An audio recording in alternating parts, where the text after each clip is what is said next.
الزموا حسبي الله ونعم الوكيل، الزموا الصلاة على رسول الله صلى الله عليه وسلم فإنها شفاعة، وإن أكثر الناس صلاة عليه الصلاة والسلام أقربهم منه مجلسا، فنريد أن نجاوره عليه الصلاة والسلام، فالزموا الصلاة على النبي عليه الصلاة والسلام. والصلاة على النبي صلى الله عليه وسلم معناه الثناء عليه وطلب رفع درجاته صلى الله عليه وسلم في الملأ الأعلى وفي الجنة صلى الله عليه وسلم، وطلب الثناء عليه من الملائكة.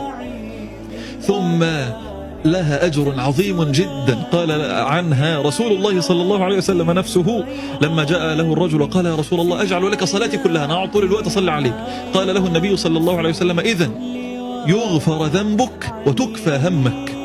يغفر ذنبك خلاص انت اخرتك كده الحمد لله ما فيش، ما عليكش ذنوب، ويكفى همك، ما فيش هم دنيوي الا وهيتحل لك ببركه الصلاه على رسول الله صلى الله عليه وسلم. خد بالك انا باكثر من المعاني وكذا حتى نستطيع ان نجمع يعني غنائم هذه الاذكار في وقت قليل ولا تستعظمها.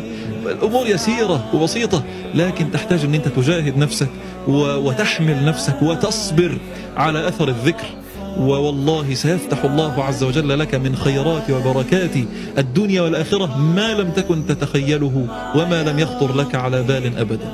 والله المستعان، نسأل الله أن يجعلنا من الذاكرين.